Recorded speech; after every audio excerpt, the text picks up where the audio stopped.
whispers, heartbeats, and chilling encounters. Chapter 24 of Dracula dives into uncharted depths, revealing darker twists in the saga. You won't want to miss a second. Before we descend into the shadowy corridors of Stoker's world, hit that subscribe button and ring the bell. Dive with us into this immersive narrative. Will our protagonists be able to withstand the looming evil? Let's uncover the secrets. Chapter 24. Dr. Seward's Phonograph Diary, spoken by Van Helsing. This to Jonathan Harker. You are to stay with your dear Madam Mina. We shall go to make our search, if I can call it so, for it is not search but knowing, and we seek confirmation only. But do you stay and take care of her today. This is your best and most holiest office. This day nothing can find him here. Let me tell you that so you will know what we foreknow already, for I have tell them. He, our enemy, have gone away. He have gone back to his castle in Transylvania. I know it so well, as if a great hand of fire wrote it on the wall. He have prepared for this in some way, and that last earth box was ready to ship somewheres. For this he took the money. For this he hurry at the last, lest we catch him before the sun go down.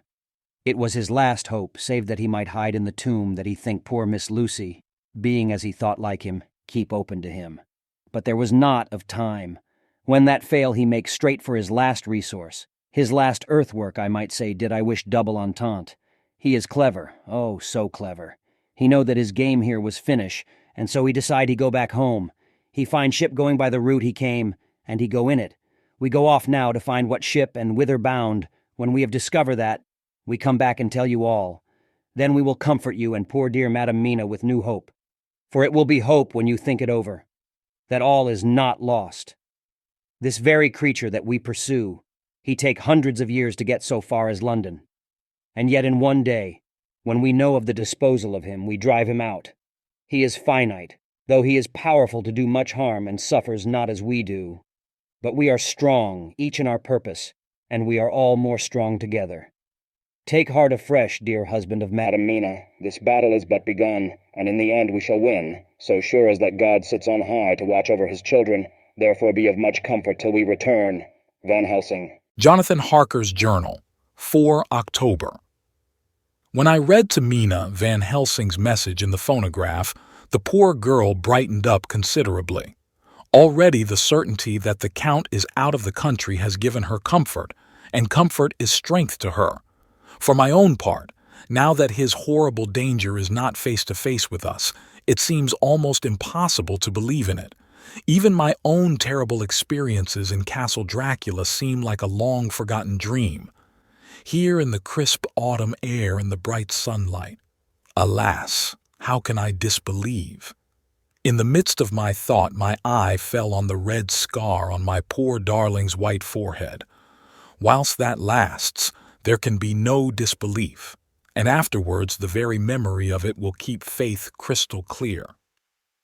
Mina and I fear to be idle, so we have been over all the diaries again and again. Somehow, although the reality seems greater each time, the pain and the fear seem less. There is something of a guiding purpose manifest throughout, which is comforting. Mina says that perhaps we are the instruments of ultimate good. It may be. I shall try to think as she does. We have never spoken to each other yet of the future. It is better to wait till we see the professor and the others after their investigations. The day is running by more quickly than I ever thought a day could run for me again. It is now 3 o'clock. Mina Harker's Journal, the 5th of October, 5 p.m., our meeting for report. Present, Professor Van Helsing, Lord Godalming, Dr. Seward, Mr. Quincy Morris, Jonathan Harker, Mina Harker. Dr. Van Helsing described what steps were taken during the day to discover on what boat and whither bound Count Dracula made his escape.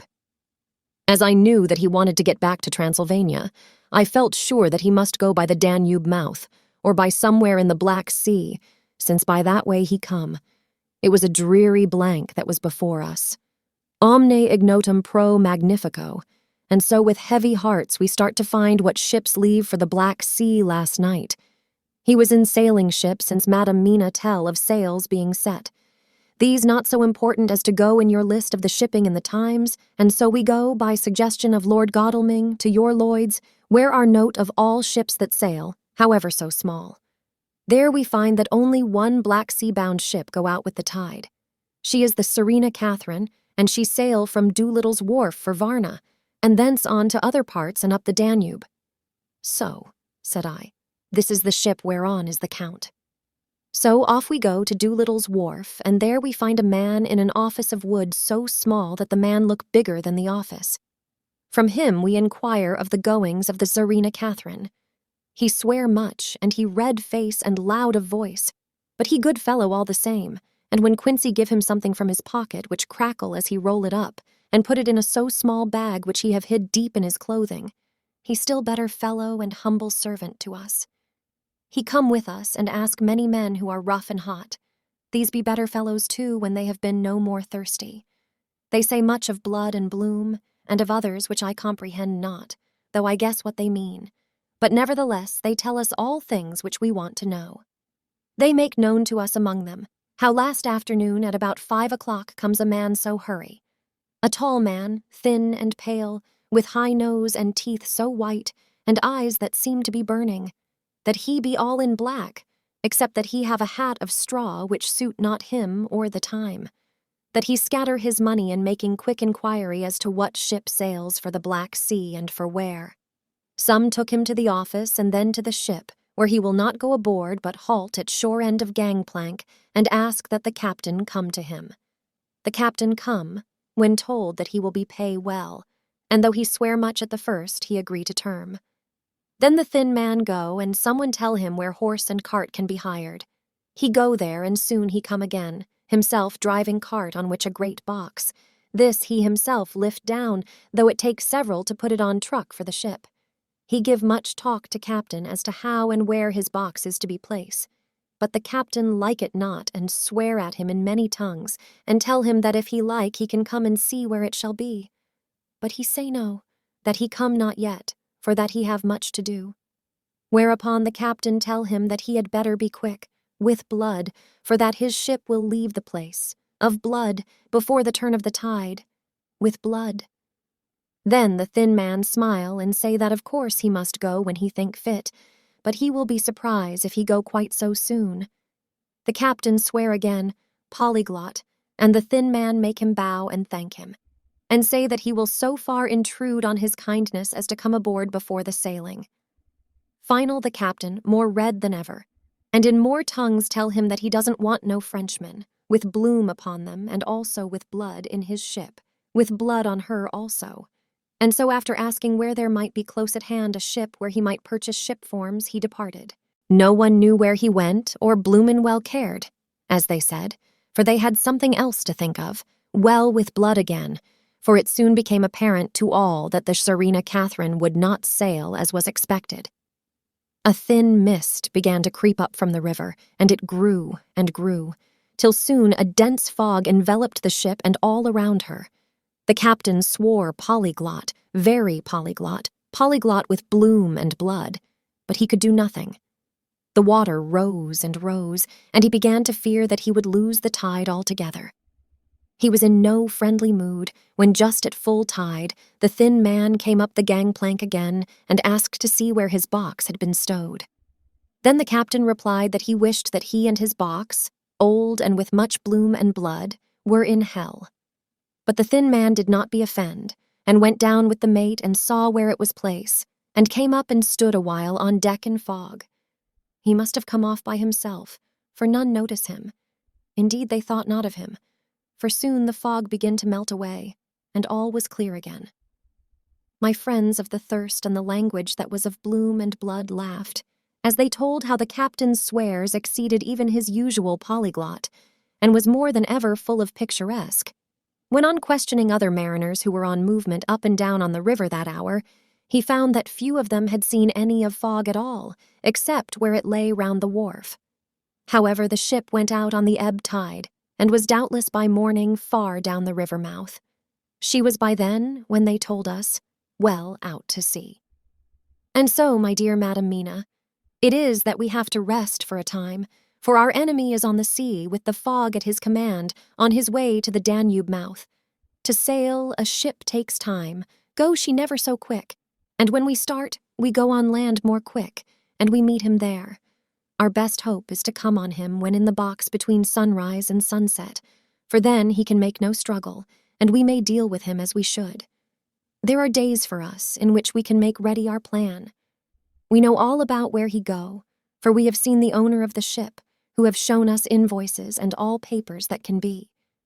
The box we seek is to be landed in Varna, and to be given to an agent, one Ristix, who will there present his credentials, and so our merchant friend will have done his part. When he asks if there be any wrong, for that so, he can telegraph and have inquiry made at Varna, we say no. For what is to be done is not for police or of the customs. It must be done by us alone and in our own way. When Dr. Van Helsing had done speaking, I asked him if he were certain that the Count had remained on board the ship.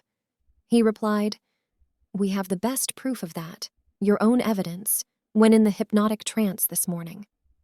I asked him again if it were really necessary that they should pursue the Count, for oh, I dread Jonathan leaving me, and I know that he would surely go if the others went. He answered in growing passion, at first quietly. As he went on, however, he grew more angry and more forceful, till in the end we could not but see wherein was at least some of that personal dominance which made him so long a master amongst men. Yes, it is necessary, necessary, necessary, for your sake in the first, and then for the sake of humanity. This monster has done much harm already, in the narrow scope where he find himself, and in the short time when as yet he was only as a body groping his so small measure in darkness and not knowing. All this have I told these others. You, my dear Madam Mina, will learn it in the phonograph of my friend John, or in that of your husband. I have told them how the measure of leaving his own barren land, barren of peoples, and coming to a new land where life of man teems till they are like the multitude of standing corn, was the work of centuries. Were another of the undead like him, to try to do what he has done, perhaps not all the centuries of the world that have been or that will be could aid him. With this one, all the forces of nature that are occult and deep and strong must have worked together in some wondrous way. The very place where he have been alive, undead for all these centuries, is full of strangeness of the geologic and chemical world. There are deep caverns and fissures that reach none know whither.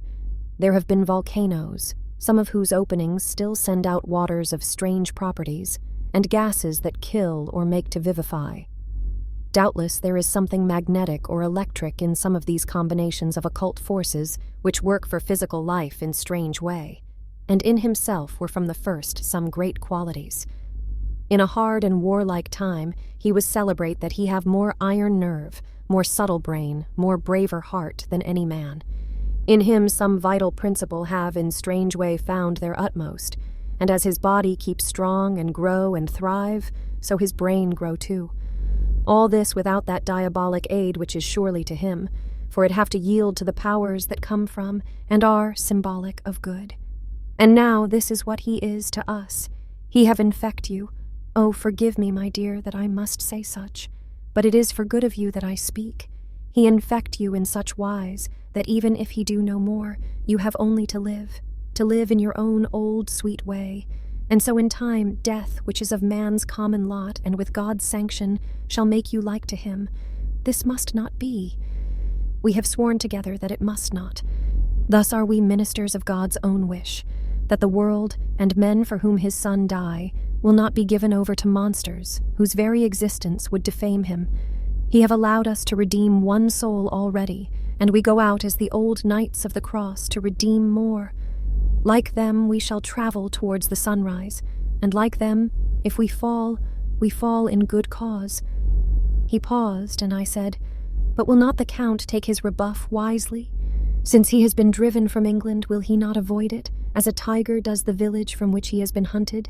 "Aha," he said, "your simile of the tiger good for me, and I shall adopt him. Your man-eater, as they of India call the tiger who has once tasted blood of the human, care no more for the other prey, but prowl unceasing till he get him. This that we hunt from our village is a tiger too, a man-eater, and he never ceased to prowl. Nay, in himself he is not one to retire and stay afar. In his life, his living life, he go over the Turkey frontier and attack his enemy on his own ground. He be beaten back, but did he stay? No, he come again, And again, look at his persistence and endurance. With the child brain that was to him, he have long since conceived the idea of coming to a great city. What does he do? He find out the place of all the world most of promise for him. Then he deliberately set himself down to prepare for the task. He find in patience just how is his strength and what are his powers. He study new tongues. He learn new social life, new environment of old ways, the politic, the law, the finance, the science, the habit of a new land, and a new people who have come to be since he was. His glimpse that he have had, whet his appetite only and enkeen his desire. Nay, it help him to grow as to his brain, for it all proved to him how right he was at the first in his surmises. He have done this alone, all alone, from a ruined tomb in a forgotten land. What more may he not do when the greater world of thought is open to him? He that can smile at death as we know him, who can flourish in the midst of diseases that kill off whole peoples. Oh, if such an one was to come from God and not the devil, what a force for good might he not be in this old world of ours. But we are pledged to set the world free. Our toil must be in silence and our efforts all in secret, for in this enlightened age, when men believe not even what they see, the doubting of wise men would be his greatest strength.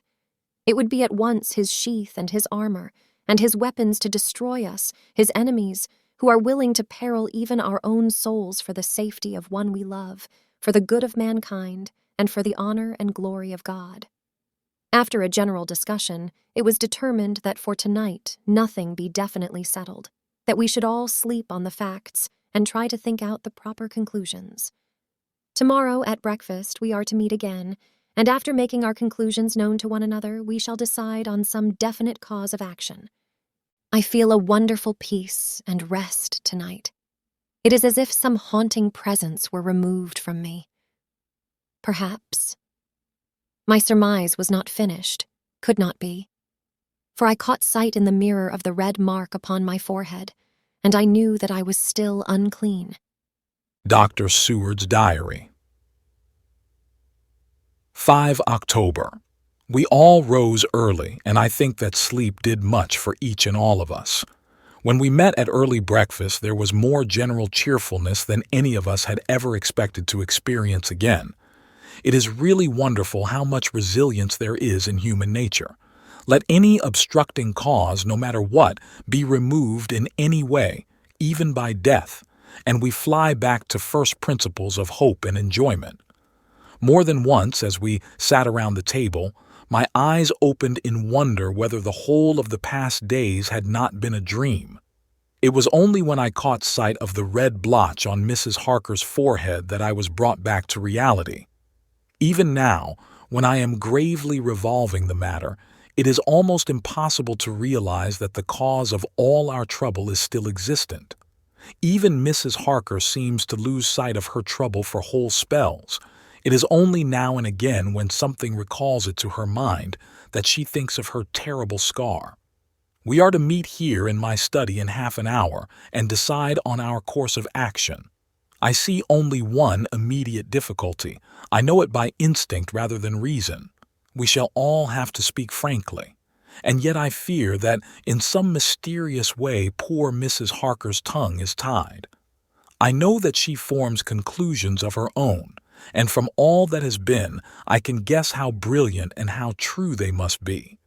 But she will not, or cannot, give them utterance. I have mentioned this to Van Helsing, and he and I are to talk it over when we are alone. I suppose it is some of that horrid poison which has got into her veins beginning to work. The Count had his own purposes when he gave her what Van Helsing called the vampire's baptism of blood. Well, there may be a poison that distills itself out of good things. In an age when the existence of ptomaines is a mystery, we should not wonder at anything.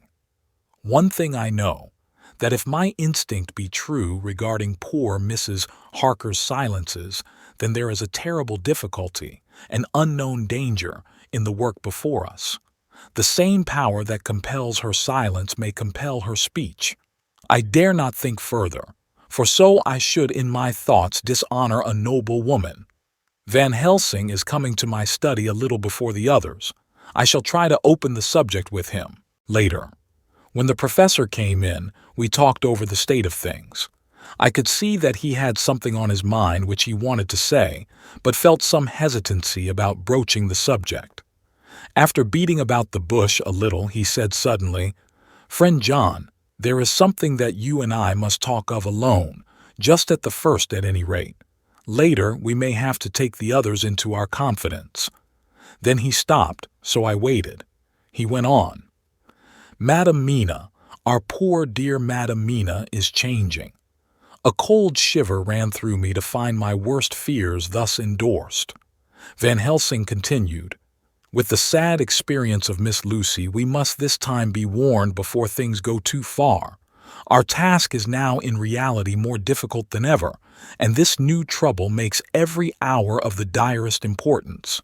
I can see the characteristics of the vampire coming in her face. It is now but very, very slight, but it is to be seen if we have eyes to notice without to prejudge. Her teeth are some sharper, and at times her eyes are more hard, but these are not all. There is to her the silence now often, as so it was with Miss Lucy. She did not speak, even when she wrote that which she wished to be known later. Now my fear is this: if it be that she can, by our hypnotic trance, tell what the Count see and hear, is it not more true that he who have hypnotized her first, and who have drink of her very blood and make her drink of his, should, if he will, compel her mind to disclose to him that which she know?" I nodded acquiescence. He went on. "Then what we must do is to prevent this. We must keep her ignorant of our intent, and so she cannot tell what she know not.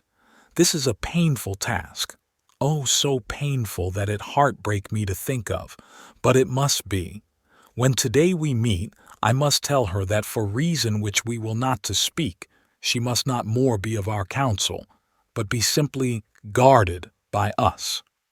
He wiped his forehead, which had broken out in profuse perspiration at the thought of the pain which he might have to inflict upon the poor soul already so tortured. I knew that it would be some sort of comfort to him if I told him that I also had come to the same conclusion, for at any rate it would take away the pain of doubt. I told him, and the effect was as I expected. It is now close to the time of our general gathering. Van Helsing has gone away to prepare for the meeting, and his painful part of it. I really believe his purpose is to be able to pray alone, later. At the very outset of our meeting, a great personal relief was experienced by both Van Helsing and myself. Mrs. Harker had sent a message by her husband to say that she would not join us at present, as she thought it better that we should be free to discuss our movements without her presence to embarrass us. The professor and I looked at each other for an instant, and somehow we both seemed relieved. For my own part, I thought that if Mrs. Harker realized the danger herself, it was much pain as well as much danger averted. Under the circumstances, we agreed, by a questioning look and answer with finger on lip, to preserve silence in our suspicions until we should have been able to confer alone again. We went at once into our plan of campaign. Van Helsing roughly put the facts before us first. The Tsarina Catherine left the Thames yesterday morning. It will take her at the quickest speed she has ever made at least 3 weeks to reach Varna, but we can travel overland to the same place in 3 days. Now, if we allow for 2 days less for the ship's voyage, owing to such weather influences as we know that the Count can bring to bear, and if we allow a whole day and night for any delays which may occur to us, then we have a margin of nearly 2 weeks. Thus, in order to be quite safe, we must leave here on 17th at latest. Then we shall at any rate be in Varna a day before the ship arrives, and able to make such preparations as may be necessary. Of course we shall all go armed against evil things, spiritual as well as physical. Here Quincy Morris added, "I understand that the Count comes from a wolf country, and it may be that he shall get there before us. I propose that we add Winchesters to our armament. I have a kind of belief in a Winchester when there is any trouble of that sort around. Do you remember, Art, when we had the pack after us at Tobolsk? What wouldn't we have given then for a repeater apiece? Good, said Van Helsing. Winchesters it shall be. Quincy's head is level at all times, but most so when there is to hunt. Metaphor be more dishonor to science than wolves be of danger to man. In the meantime we can do nothing here, and as I think that Varna is not familiar to any of us, why not go there more soon? It is as long to wait here as there. Tonight and tomorrow we can get ready, and then, if all be well, we four can set out on our journey. We four? Said Harker interrogatively, looking from one to another of us. Of course, answered the professor quickly. You must remain to take care of your so sweet wife. Harker was silent for a while and then said in a hollow voice, Let us talk of that part of it in the morning. I want to consult with Mina. I thought that now was the time for Van Helsing to warn him not to disclose our plans to her, but he took no notice. I looked at him significantly and coughed. For answer he put his finger on his lips and turned away. Jonathan Harker's Journal, the 5th of October, afternoon. For some time after our meeting this morning I could not think. The new phases of things leave my mind in a state of wonder which allows no room for active thought. Mina's determination not to take any part in the discussion set me thinking, and as I could not argue the matter with her, I could only guess. I am as far as ever from a solution now. The way the others received it, too, puzzled me. The last time we talked of the subject we agreed that there was to be no more concealment of anything amongst us. Mina is sleeping now, calmly and sweetly like a little child. Her lips are curved and her face beams with happiness. Thank God there are such moments still for her. Later. How strange it all is. I sat watching Mina's happy sleep and came as near to being happy myself as I suppose I shall ever be. As the evening drew on and the earth took its shadows from the sun sinking lower, the silence of the room grew more and more solemn to me. All at once Mina opened her eyes and looking at me tenderly said, Jonathan, I want you to promise me something on your word of honor, a promise made to me, but made holily in God's hearing, and not to be broken though I should go down on my knees and implore you with bitter tears. Quick, you must make it to me at once. Mina, I said, a promise like that I cannot make at once. I may have no right to make it. But dear one, she said, with such spiritual intensity that her eyes were like pole stars, it is I who wish it, and it is not for myself. You can ask Dr. Van Helsing if I am not right. If he disagrees, you may do as you will. Nay, more, if you all agree, later, you are absolved from the promise. I promise, I said, and for a moment she looked supremely happy, though to me, all happiness for her was denied by the red scar on her forehead. She said, Promise me that you will not tell me anything of the plans formed for the campaign against the Count. Not by word or inference or implication, not at any time whilst this remains to me. And she solemnly pointed to the scar. I saw that she was in earnest and said solemnly, I promise. And as I said it, I felt that from that instant a door had been shut between us. Later, midnight.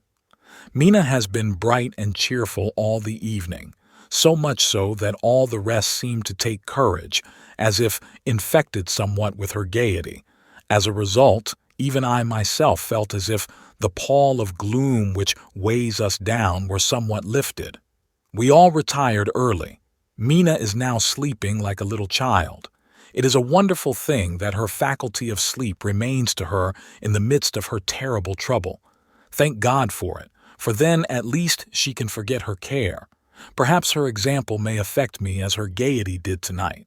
I shall try it. Oh, for a dreamless sleep. The 6th of October, morning. Another surprise. Mina woke me early about the same time as yesterday and asked me to bring Dr. Van Helsing. I thought that it was another occasion for hypnotism and without question went for the professor. He had evidently expected some such call, for I found him dressed in his room. His door was ajar, so that he could hear the opening of the door of our room, He came at once. As he passed into the room, he asked Mina if the others might come too. "No," she said quite simply. "It will not be necessary. You can tell them just as well. I must go with you on your journey." Dr. Van Helsing was as startled as I was. After a moment's pause, he asked, "But why? You must take me with you. I am safer with you, and you shall be safer too." "But why, dear Madam Mina? You know that your safety is our solemnest duty. We go into danger to which you are or may be more liable than any of us from circumstances, things that have been." He paused, embarrassed. As she replied, she raised her finger and pointed to her forehead. "I know. That is why I must go. I can tell you now whilst the sun is coming up. I may not be able again. I know that when the Count wills me, I must go. I know that if he tells me to come in secret, I must come by wile, by any device to hoodwink, even Jonathan." God saw the look that she turned on me as she spoke, and if there be indeed a recording angel, that look is noted to her everlasting honor. I could only clasp her hand. I could not speak. My emotion was too great for even the relief of tears. She went on, "You men are brave and strong.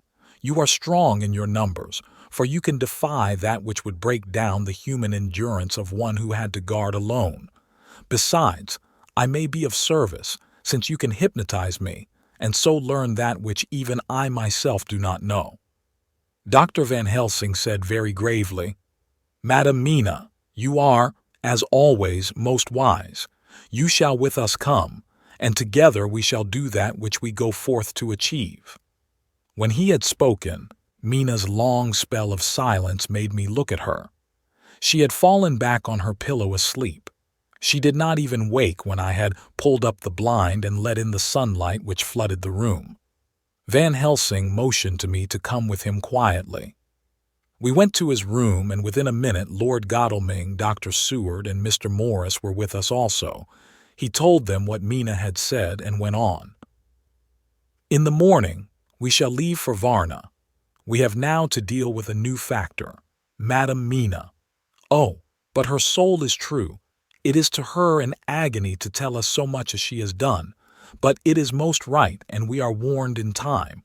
There must be no chance lost, and in Varna we must be ready to act the instant when that ship arrives." "What shall we do exactly?" asked Mr. Morris laconically. The professor paused before replying. "We shall at the first board that ship. Then, when we have identified the box, we shall place a branch of the wild rose on it. This we shall fasten, for when it is there none can emerge, so at least says the superstition. And to superstition must we trust at the first. It was man's faith in the early, and it have its root in faith still. Then, when we get the opportunity that we seek, when none are near to see, we shall open the box, and all will be well." "I shall not wait for any opportunity," said Morris. "When I see the box, I shall open it and destroy the monster, though there were 1,000 men looking on, and if I am to be wiped out for it the next moment." I grasped his hand instinctively and found it as firm as a piece of steel. I think he understood my look. I hope he did. "Good boy," said Dr. Van Helsing. "Brave boy. Quincy is all man. God bless him for it. My child, believe me, none of us shall lag behind or pause from any fear. I do but say what we may do, what we must do, but indeed, we cannot say what we shall do. There are so many things which may happen, and their ways and their ends are so various that until the moment we may not say. We shall all be armed in all ways, and when the time for the end has come, our effort shall not be lack. Now let us today put all our affairs in order. Let all things which touch on others dear to us, and who on us depend, be complete, for none of us can tell what, or when, or how, the end may be. As for me, my own affairs are regulate, and as I have nothing else to do, I shall go make arrangements for the travel. I shall have all tickets and so forth for our journey." There was nothing further to be said, and we parted. I shall now settle up all my affairs of earth and be ready for whatever may come. Later. It is all done. My will is made and all complete. Mina, if she survive, is my sole heir. If it should not be so, then the others who have been so good to us shall have remainder. It is now drawing towards the sunset. Mina's uneasiness calls my attention to it. I am sure that there is something on her mind which the time of exact sunset will reveal. These occasions are becoming harrowing times for us all, for each sunrise and sunset opens up some new danger, some new pain, which, however, may in God's will be means to a good end. I write all these things in the diary since my darling must not hear them now, but if it may be that she can see them again, they shall be ready. She is calling to me. And that, my friends, concludes Chapter 24, another haunting segment of Bram Stoker's Dracula. The tale thickens, doesn't it? If you were captivated by tonight's revelations, make sure to give us a thumbs up and share this video. Don't forget to subscribe and hit that bell icon, so you're the first to experience the next chilling chapter. Together, let's keep the legacy of Dracula alive. Until our next dark rendezvous, thank you for being a part of the Obsidian River Productions family.